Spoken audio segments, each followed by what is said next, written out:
All right, DJ, always one of my favorite times of the day when we get to open up Bucky's book. And Bucky, look, I feel like we could have taken his Mr. 3,000-yard performance from 2015 and filled your book with that. When you put pen to paper on McCaffrey, what are you writing? He is an electric triple threat. That means he can impact the game in a variety of ways. As a runner, a receiver, and a return man, it's hard to find someone that can do it as well as he does. Look, you talk about Barry Sanders and shattering his all-purpose record in a single season. That's what he did his sophomore year at Stanford.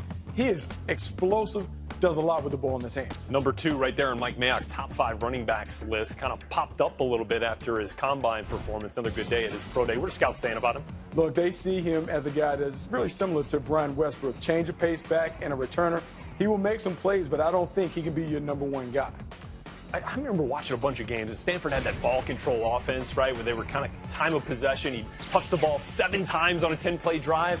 I mean, you see him doing that kind of thing? I mean, I think he can do anything. I believe he's a patient runner. He has outstanding vision, balance, and body control. There you saw the nifty jump cut, takes it to the backside.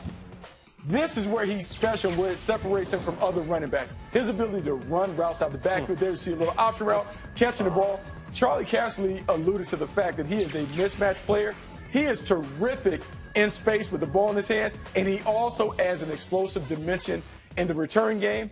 He is everything that you look for in the position. He's a difference maker. And when I compare him in the NFL, kind of reminds me of Deion Lewis for the New England Patriots, meaning in the right scheme, he is a problem. He is going to be a headache for the defense, much like Deion Lewis has been for the New England Patriots. Running the ball inside, he has the footwork, the balance, he has the ability to find the paint, but catching the ball out the backfield, it's going to be hard to find a linebacker that can match up with him. Look, he's a weapon, a guy with a very creative offensive coordinator, a team that understands how to use that running back as a matchup nightmare is going to take this guy and make him a star in the next level. Charlie and DJ kind of talked a little bit about, hey, maybe Philadelphia Eagles there at 14 if he's still on the board. Where do you see his draft range? I mean, right there, you talk about the middle of the first round to the top of the second round. He can go anywhere. I think the common denominator has been teams that run West Coast offenses. We've talked about Kansas City, Green Bay. You talk about New Orleans. Any and everywhere he can be a playmaker. I think it's all about the offensive coordinator and having a plan for him. Bucky's book. I mean, the place to go for the info on all the top prospects in this year's draft. To read the best of his book on Christian McCaffrey, the full story, you visit NFL.com/book on McCaffrey. Of course, NFL Network.